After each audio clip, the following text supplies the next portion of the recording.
बिस्मिल्लाहिर्रहमानिर्रहीम।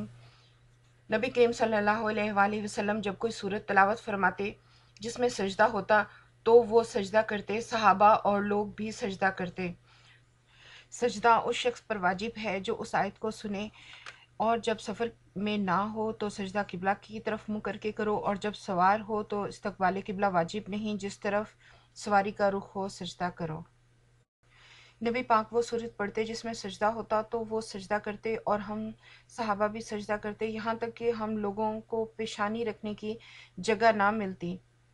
It mean कि अगर आप कहीं सफ़र की हालत में हैं और आपका सर ज़मीन तक नहीं भी पहुँच रहा है तो जहाँ तक आपको सर आप झुका सकते हैं, झुकाकर सजदा कर सकते हैं।